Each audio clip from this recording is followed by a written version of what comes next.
"Your engagement ring is so beautiful," my sister whispers as she adjusts my collar. But I can see the emptiness in her eyes, that she's trying so hard to hide. Tonight is supposed to be my perfect night with Caleb, the man I've loved for 3 years, but something feels terribly, horribly wrong. I stand in the mirror of our family's grand ballroom, watching guests arrive through the reflection. The chandelier casts warm golden light across everything, making the whole scene look like something out of a fairy tale. But fairy tales don't have this knot of anxiety twisted in my stomach. Caleb looks devastatingly handsome in his black tuxedo, every inch the perfect groom-to-be, but he hasn't smiled at me once tonight. Not once, and that's not like him at all. My hands shake as I touch the ring he placed on my finger. Just an hour ago, the diamond catches the light, sparkling brilliantly, but it feels cold against my skin, foreign, like it doesn't belong there, like it was meant for someone else entirely. The weight of it feels wrong, too heavy for what should be the happiest moment of my life. "Xander, are you ready?" Caleb's voice cuts through my spiraling thoughts like a knife. He's standing in the doorway of the preparation room, looking impossibly handsome but distant. So distant, he won't meet my eyes, won't even look directly at me, and my heart clenches painfully in my chest. 3 years of dating, 3 years of building a life together, and suddenly he's treating me like a complete stranger. The engagement party is in full swing when we finally make our entrance. Our families beam at us from across the room. Friends raise their champagne glasses in celebration, and everyone keeps telling us how perfect we look together, how happy we must be, how lucky we are to have found each other. But I feel like I'm watching it all happen to someone else, like I'm floating outside my own body. That's when I notice it. Caleb keeps glancing toward the garden doors, his eyes searching for something or someone. My stomach churns with a feeling I don't want to name, don't want to acknowledge. I follow his gaze and realize my sister Luna disappeared about 10 minutes ago, claiming she needed some fresh air. The pieces start clicking together in my mind, but I push them away. I refuse to let my paranoia ruin this night. Luna would never do that to me. Caleb would never do that to me. We're getting married. We're supposed to be happy, but the feeling won't go away. It grows stronger with every passing minute, every stolen glance Caleb makes toward those doors. I excuse myself from conversations about wedding plans and future happiness, my heart pounding as I follow the path my instincts are screaming at me to avoid. The garden is beautiful at night, with string lights twinkling like stars among the trees. It should be romantic. It should be magical. Instead, it feels like I'm walking toward my own execution. Through the glass doors leading to the stone patio, I see them. Caleb has Luna pressed against the fountain, his hands tangled in her dark hair, kissing her like he's drowning and she's his only breath of air. The same way he used to kiss me when we first started dating.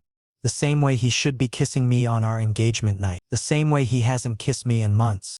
My world shatters in slow motion. Every dream I had, every plan we made, every promise he whispered in the dark, it all crumbles to dust in that single moment. The champagne glass slips from my trembling hand, crashing against the marble floor with a sound that seems to echo through the entire universe. They break apart instantly, both of them turning toward the sound. Caleb's eyes go wide with horror when he sees me standing there, frozen in the doorway like a deer caught in headlights. Luna's lipstick is smeared across her mouth, the same shade I helped her pick out this morning because she wanted to look perfect for my special night. The irony would be funny if it wasn't destroying me. "Xander, wait," Caleb starts, taking a step toward me, but I'm already running. I stumble through the ballroom, past concerned guests asking if I'm all right, past my parents who look confused and worried by my tear-streaked face. Their voices blend together into a meaningless buzz. I need air. I need space. I need to get as far away from this nightmare as possible. The garden maze has always been my sanctuary, the place I go when the world becomes too much. Tonight, it feels like the only place I can breathe. But in my blind rush to escape, I don't see where I'm going until I collide hard with someone's solid chest. Strong arms steady me as I stumble backward, and I look up into the most beautiful brown eyes I've ever seen. They're warm and concerned, filled with a gentleness that makes my chest tight for an entirely different reason. It's Kai, Caleb's older brother, the one who's been traveling for business and just returned tonight for the engagement party. He's taller than Caleb, broader through the shoulders with the kind of quiet strength that makes you feel safe just being near him. "Hey, breathe," he says softly, his voice like warm honey in the cool night air. His thumb gently wipes away tears. "I didn't even realize we're falling. Whatever happened in there, you don't have to face it alone." Something about his voice, his touch, the way he's looking at me like I actually matter, it makes me want to melt into his warmth and never leave. But he's Caleb's brother. This is wrong. Everything is wrong. "I can't do this anymore," I whisper against his chest, and for the first time tonight, I feel like I can actually breathe. His arms tighten around me just slightly, protective and comforting, and I allow myself this one moment of weakness. "What happened?" he asks. His voice carefully controlled, but I can hear the anger simmering underneath. I want to tell him everything. I want to pour out all the pain and betrayal and confusion that's tearing me apart. But the words stick in my throat, too heavy and horrible to speak out loud. Instead, I just stand there in his arms, letting myself fall apart while he holds me together. The sounds of the party continue in the distance. Laughter and music and celebration. But here in the maze, it's just us and the weight of everything that's broken. And somehow, despite everything that's happened tonight, despite the fact that my entire life just imploded, being here with Kai feels like the first real thing I've experienced in months. "Caleb cheated on you, didn't he?" Kai's voice is gentle but direct as we sit on the stone bench deeper in the garden maze, far from the party's noise and prying eyes. I can't bring myself to say it out loud, can't force those words past my lips. But my silence tells him everything he needs to know. "With Luna," I finally whisper, the words tasting bitter and wrong on my tongue. "With my own sister." Kai's jaw tightens, and I see something dangerous flash in his eyes. For a moment he looks like he wants to march back into that ballroom and tear his brother apart with his bare hands. "That bastard," he says quietly, running his hands through his dark hair. "Xander, I'm so sorry. You deserve so much better than this." The way he says my name sends shivers down my spine that have nothing to do with the cool night air. I shouldn't be feeling this way about my fiancé's brother. Especially not tonight. Especially not when my world is falling apart. But Kai's presence feels like a warm blanket wrapped around my shattered heart. "I have to go back in there," I say, standing up on legs that feel like they might give out at any moment. "I have to face them. Face everyone. I can't just hide out here forever." "No, you don't."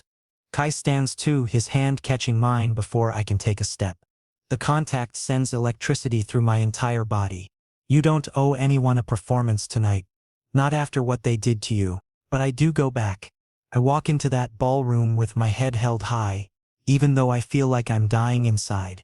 Every step feels like I'm walking through quicksand, but I force myself to keep moving. The guests are still laughing, still celebrating, still completely oblivious to the fact that the guest of honor's life just exploded. Caleb rushes toward me the moment he sees me, panic written all over his face.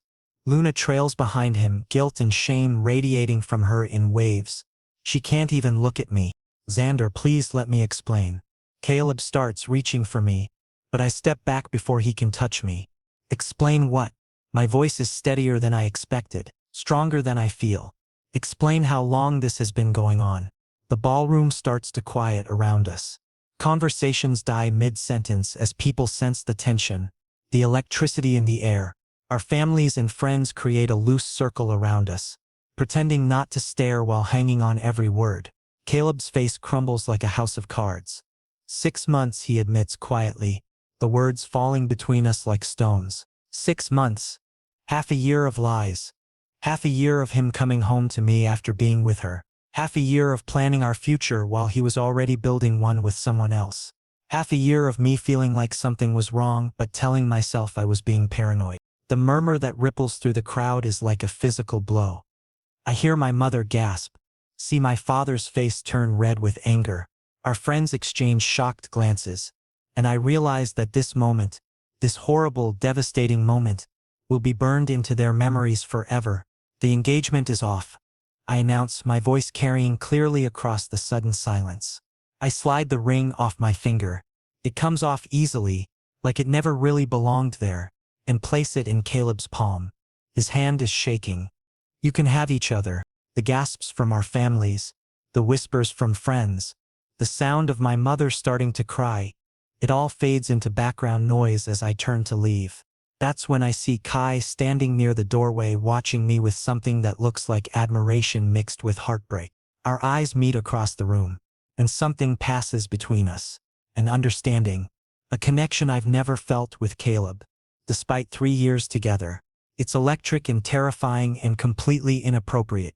But it's real in a way that nothing else has been tonight. Xander. Wait. Luna calls after me, her voice breaking. Please, let me explain. Let him go. I hear Kai tell his brother firmly, his voice cutting through the chaos. You've done enough damage for one night. As I walk toward the exit, weaving through guests who step aside like I'm contagious, I feel Kai's presence behind me like a protective shadow. He doesn't try to stop me or comfort me.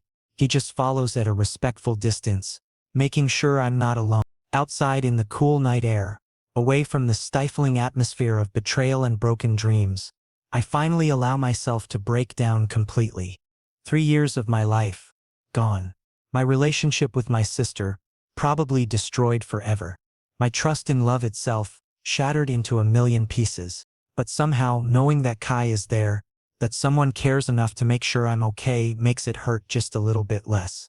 The night air feels like freedom after the suffocating ballroom. But it also feels like the end of everything I thought I knew about my life.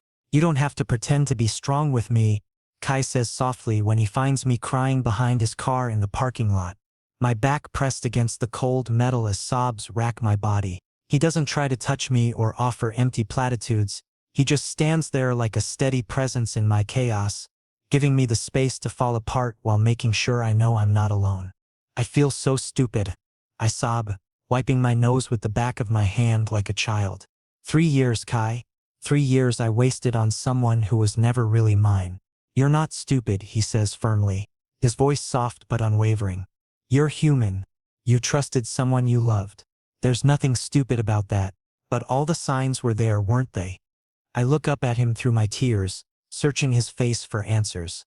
The way he started pulling away, the excuses, the way he looked at her when he thought I wasn't watching. I saw it all, but I chose to ignore it because I didn't want to believe it. Kai's expression tightens with something that looks like pain. Xander, I know this is wrong timing. I continue, my words coming out in a rush. I know I'm probably just emotional and confused and looking for comfort in all the wrong places, but stop, Kai interrupts, stepping closer. His voice drops to almost a whisper. You think this is just about tonight? You think I'm here because you're vulnerable and I'm taking advantage? My breath catches at the intensity in his eyes. Isn't it? God. No.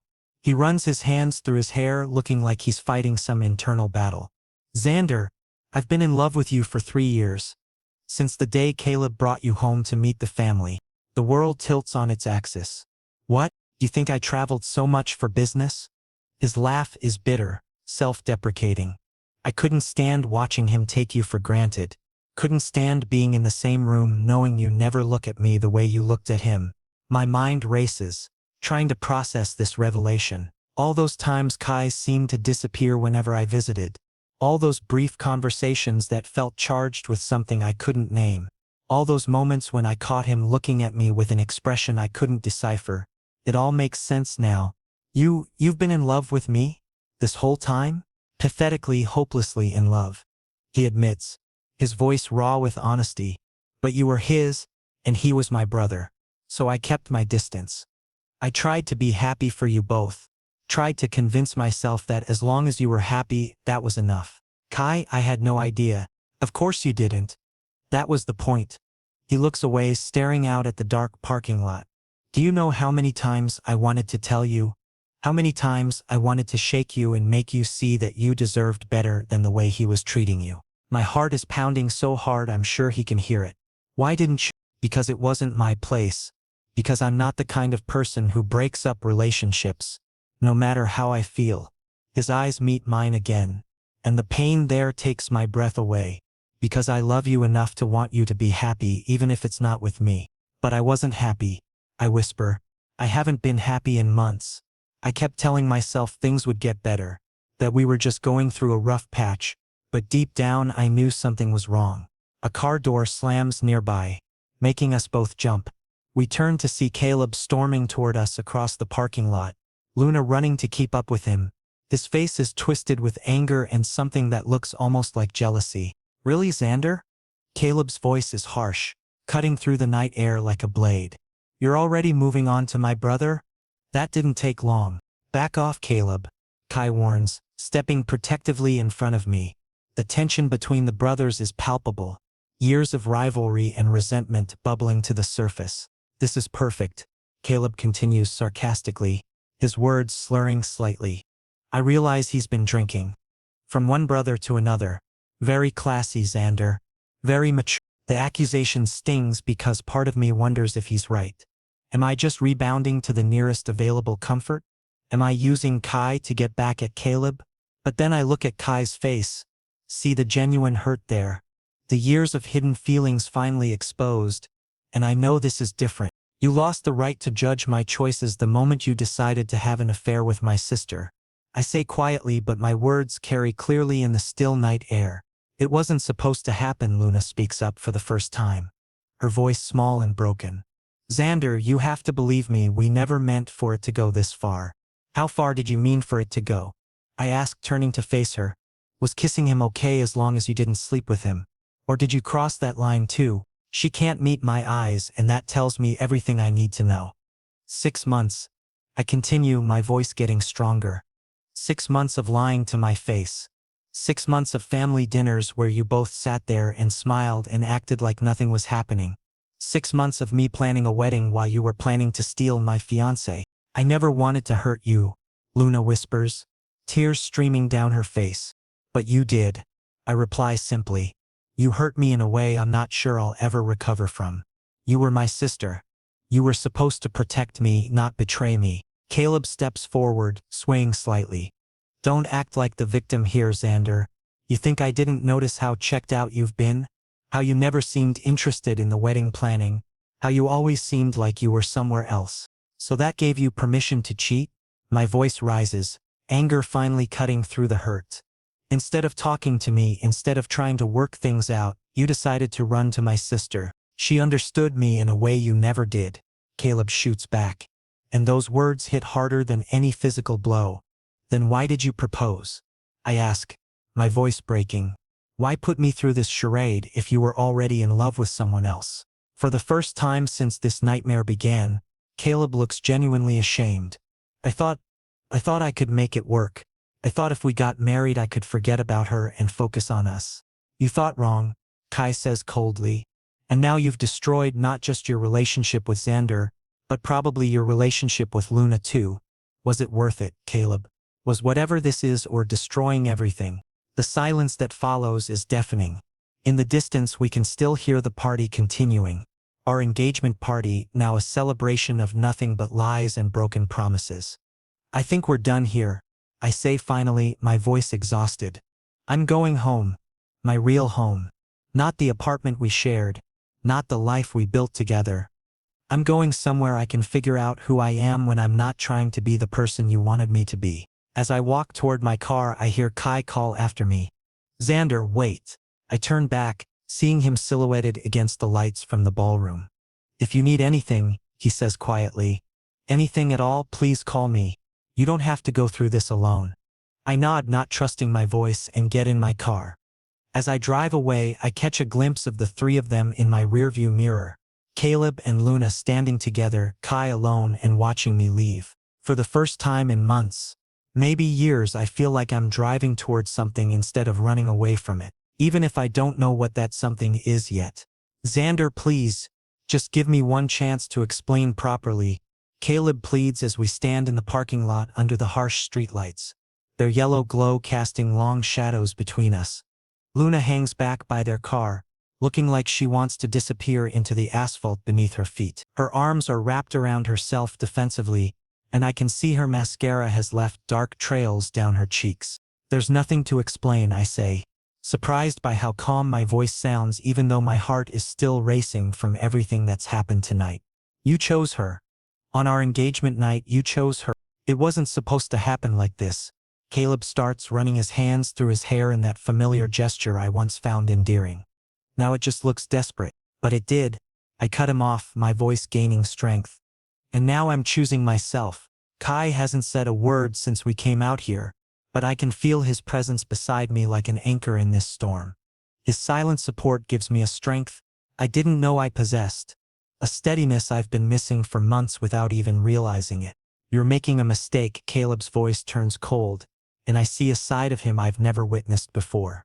His eyes narrow, and there's something calculating in his expression that makes my skin crawl. Kai isn't who you think he is. He's been obsessed with you for years, Xander. This isn't love, it's manipulation. Stop, Kai finally speaks. His voice deadly quiet but carrying more authority than Caleb's raised tone ever could. Just stop, Caleb. You don't get to destroy Xander's trust and then try to poison him against everyone else too. Am I wrong though? Caleb steps closer to his brother and I can see years of sibling rivalry bubbling to the surface like poison. There's a history here I don't understand. Wounds that run deeper than tonight's drama. Tell him about Sarah, Kai. Tell him what you did to her. I see Kai flinch as if Caleb had physically struck him and my heart sinks. There's a story here. Something that puts shadows in Kai's eyes and makes his shoulders tense with old pain. That was different, Kai says quietly. But his voice lacks the conviction it held moments before. Was it? Caleb presses, sensing weakness like a shark scenting blood. You fell for your best friend's girlfriend then too, didn't you? And when she finally chose you over him, you dropped her the moment things got complicated. The moment she needed you most. The words hit like physical blows. I watch Kai's face, searching for denial, for some sign that Caleb is lying or exaggerating. But all I see is guilt and pain and something that looks terrifyingly like confirmation. Xander, let me explain. Kai starts, turning toward me with desperate eyes. No, I step back from both of them, feeling like the ground beneath my feet is shifting again just when I thought I'd found solid footing. I can't do this.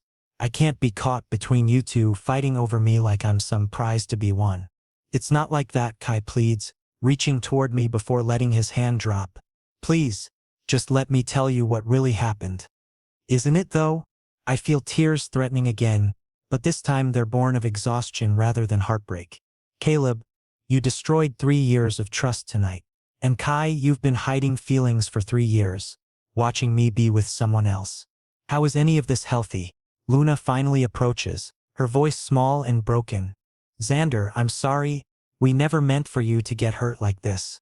I almost laugh at the absurdity of it all. You had an affair with my fiancé for 6 months, Luna. What exactly did you think would happen? I know you hate me right now, she begins, fresh tears spilling down her cheeks. I don't hate you, I interrupt, and I'm surprised to realize it's true. I'm just tired. I'm tired of being everyone's second choice or guilty secret. I'm tired of trying to make everyone else happy while I slowly disappear. The parking lot falls silent except for the distant sound of the party still going on inside. Through the windows I can see people dancing, laughing, celebrating what was supposed to be the beginning of my new life.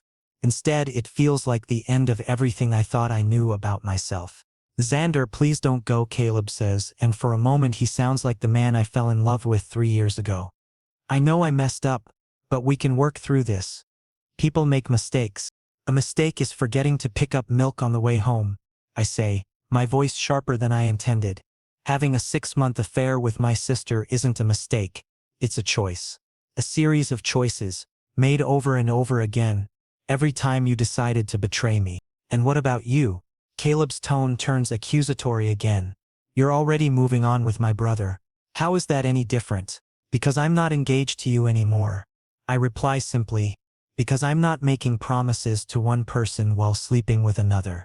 Because I'm not lying to anyone. Kai steps forward, his jaw tight with anger. Don't you dare try to make Xander the villain here, Caleb.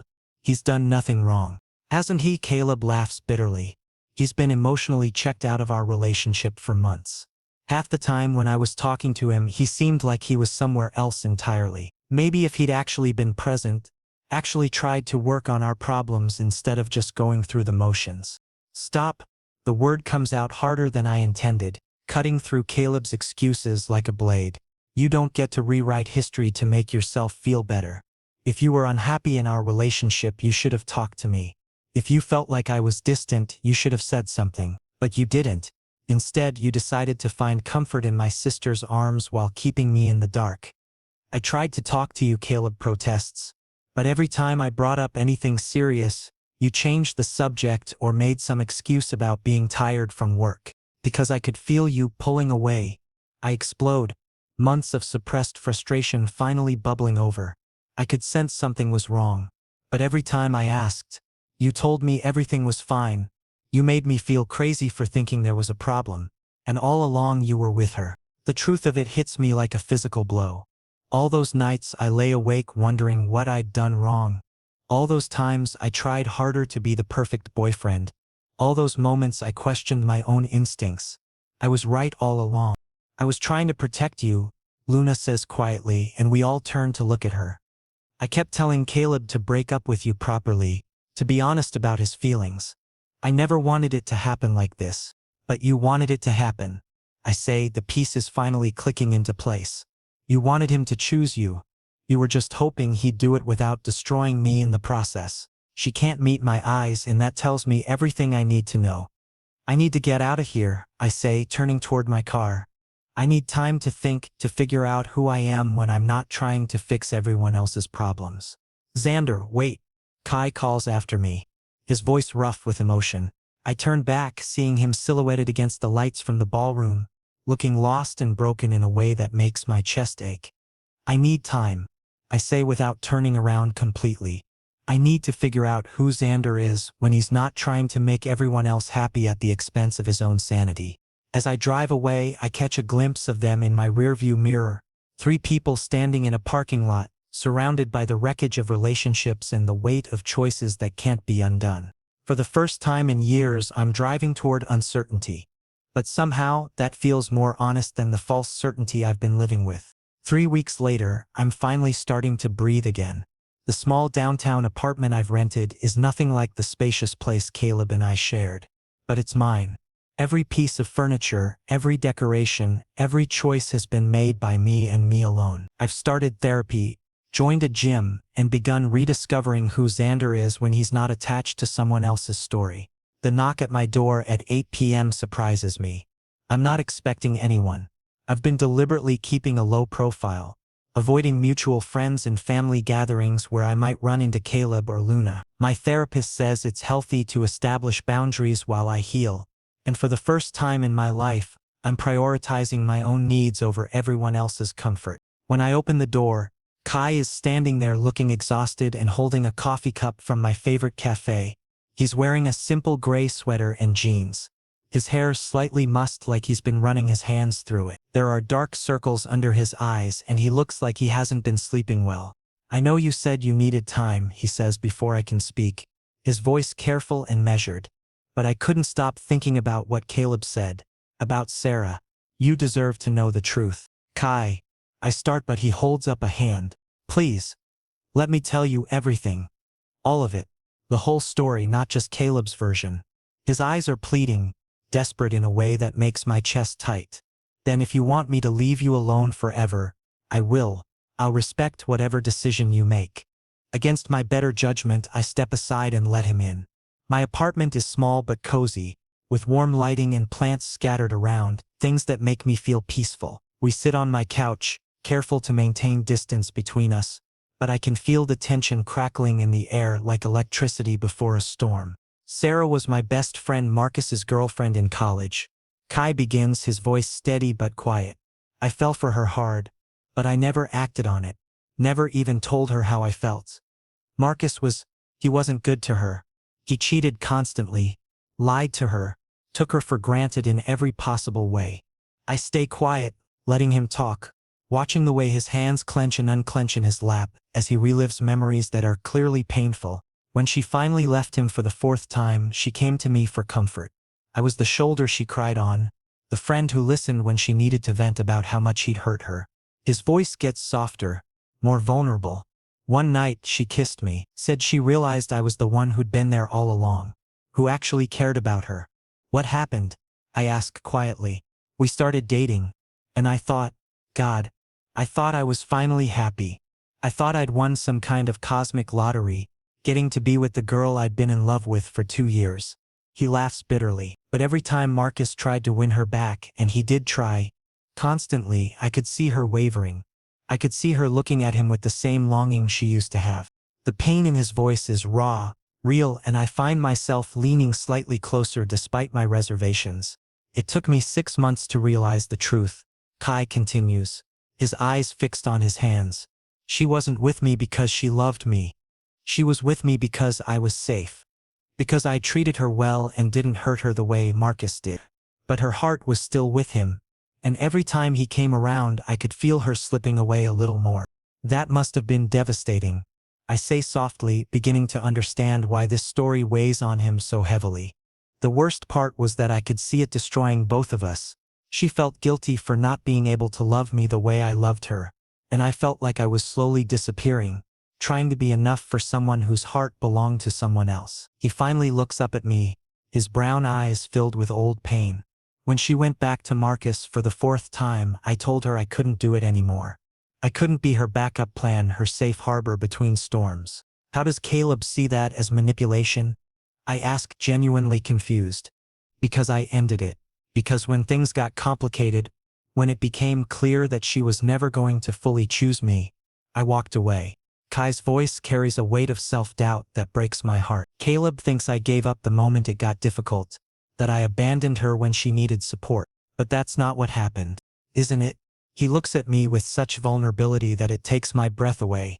Sometimes I wonder if I should have fought harder, been more patient. Maybe if I— No.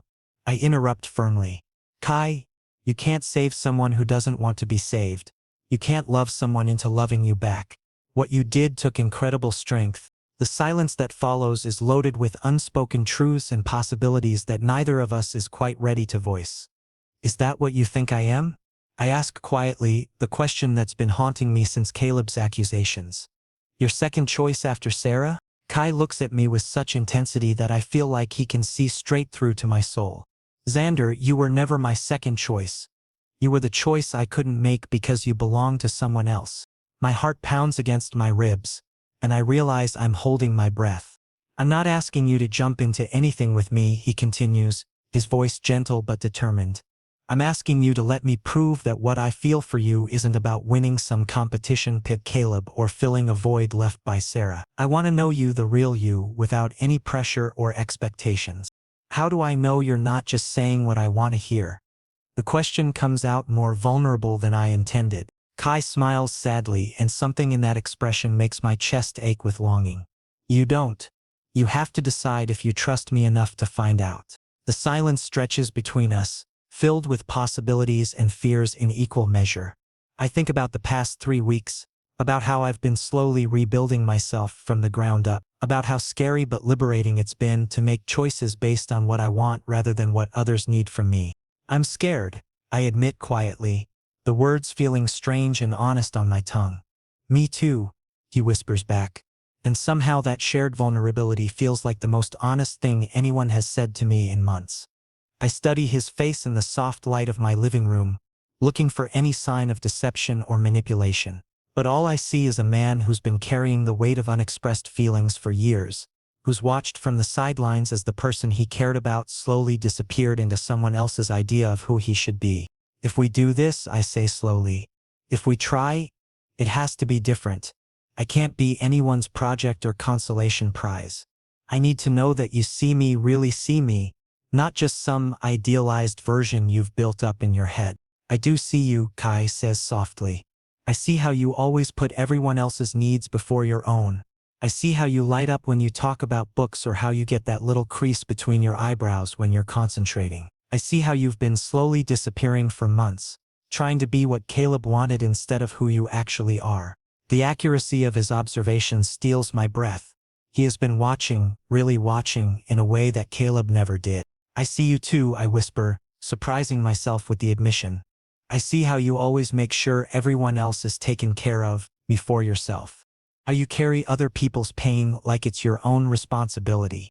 How you've been punishing yourself for Sarah for years when you did nothing wrong. We sit there in the quiet of my apartment, two broken people who've spent too long trying to fix everyone but themselves.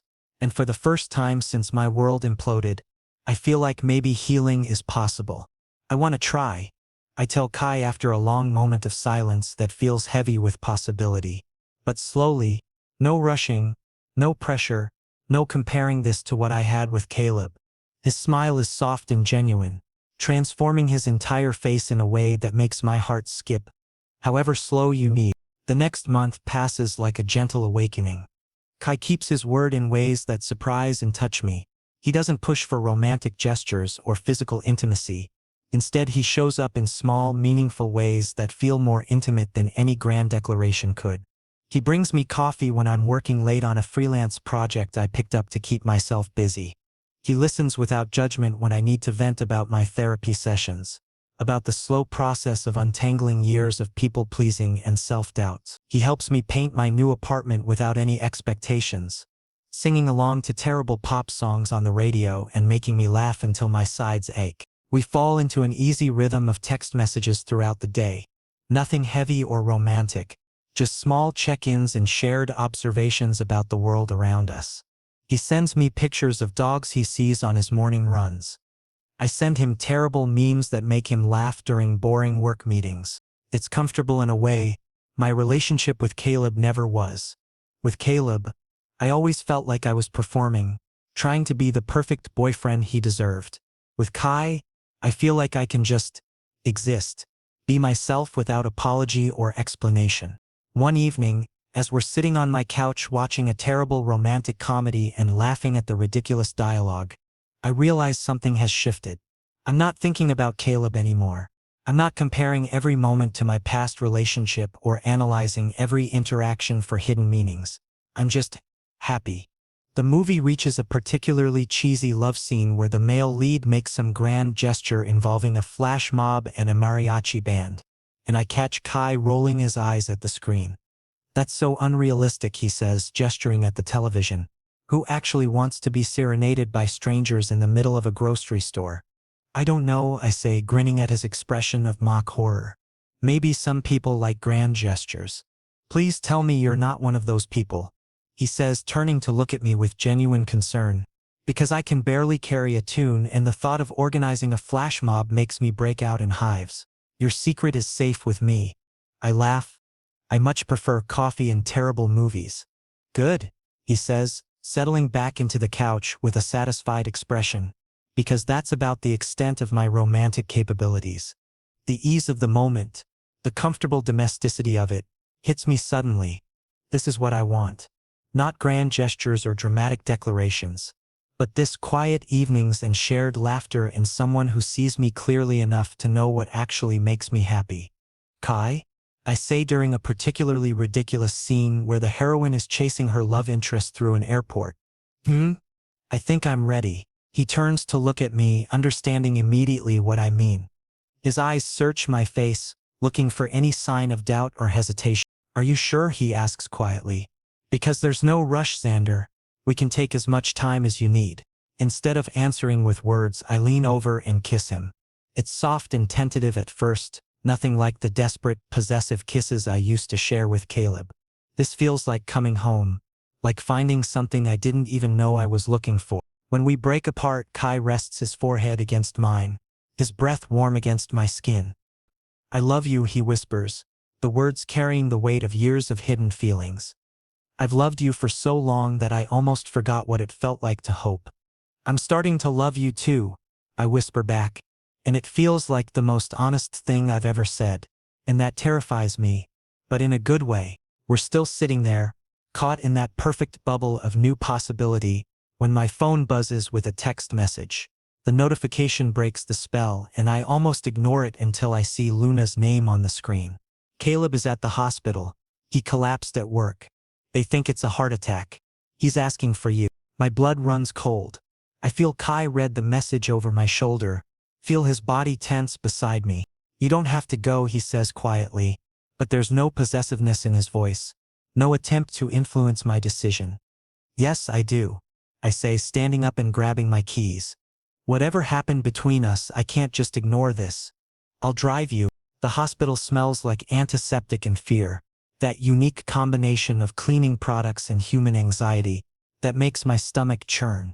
We find Luna and my parents in the waiting room, all of them looking shell-shocked and exhausted. Luna looks terrible, dark circles under her eyes, her hair unkempt like she's been here for hours. When she sees me, her face crumples with relief. How is he? I ask, pushing aside my own complicated feelings to focus on what's important. Stable, but Luna's voice breaks and I can see the guilt eating her alive. The doctors think it was stress-induced. He's been having panic attacks since the engagement night. He hasn't been eating, sleeping. Guilt twists in my stomach like a living thing. I knew Caleb was struggling, but I had no idea it was this serious. Can I see him? I ask. The intensive care unit is quiet except for the steady beeping of monitors and the soft whisper of ventilators. Caleb looks small and fragile in the hospital bed, connected to various machines that are monitoring his vital signs. When he sees me, his eyes fill with tears. "Xander," he whispers, his voice hoarse and weak. I'm so sorry for everything. Caleb. I start, but he shakes his head weakly. No, let me say this, please. He takes a shaky breath. I saw the photos. You and Kai. You look happy, really happy. I glance back at the doorway where Kai is standing, giving us privacy but ready to support me if I need him. I am happy, I say softly, and I'm surprised by how easily the truth comes. Caleb nods, closing his eyes. Good. That's how it should be. You deserve to be happy. So do you? I say, meaning it, and so does Luna, but not at the expense of destroying other people. I know we handled everything wrong. I didn't know how to tell you that I'd fallen out of love. I thought if I tried hard enough I could make myself fail the way I used to. The honesty is painful but necessary. Why didn't you just talk to me? We could have ended things properly without all the lies and betrayal. Because I was a coward, he admits. Because ending things would have meant admitting I'd wasted 3 years of your life, and I couldn't face that. We sit in silence for a moment, the weight of our shared history hanging between us. I forgive you, I say finally, and I'm surprised to realize I mean it. I'm not ready to be friends, and I may never be. But I forgive you for my own sake, not yours. Caleb nods, fresh tears spilling down his cheeks. Thank you. That's more than I deserve. When I walk back out to the waiting room, Kai is exactly where I left him, patient and steady. He doesn't ask questions or demand explanations. He just takes my hand and squeezes gently. Ready to go home? He asks. And as we walk out of the hospital together, I realize that yes, I am ready to go home.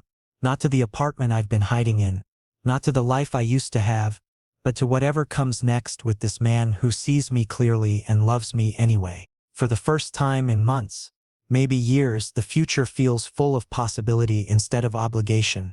And that feels like the beginning of everything.